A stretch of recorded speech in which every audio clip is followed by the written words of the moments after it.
দেখো আমি কিন্তু মিনি কিচেনের জন্য হাঁড়ি পাতিল কিনে ফেলেছি আর সেটা আজকে আমি তোমাদেরকে দেখাবো।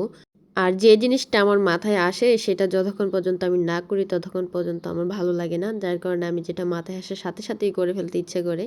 তো কালকে মিনি কিচেনের কথা মাথায় আসার পর আমি বাহিরে গিয়ে এই মিনি কিচেনের হাঁড়ি পাতিল সব কিছু কিনেছি। আমি নিয়েছি 2টা বল বাটি, একটা ফ্রাই প্যান, 2টা প্লেট, 2টা কড়াই, তারপর হচ্ছে আরও 2টা বল বাটি ছিল, এগুলো ছিল সিলভারের। আর একটা হচ্ছে তরকারি রান্নার পাতিল, 2টা ডাকনা।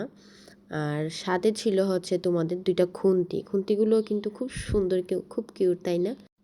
আর ছিল একটা ডাল কুটুনি, দেখো ডাল কুটুনিটা কত সুন্দর, আসলে ছোট ছোট জিনিসগুলো দেখতে খুবই ভালো লাগে। আর এখানে হচ্ছে পাটা পুতা, এটা একটু এটা নিয়েছে 20 টাকা, আর বাকি হাঁড়ি পাতিল যা আছে সবগুলো নিয়েছে 10 টাকা। আর এই ডেকিটা দেখতে পাচ্ছ কত কিউট একটা ডেকি, কত সুন্দর, আর এটা নিয়েছে মাত্র 70 টাকা।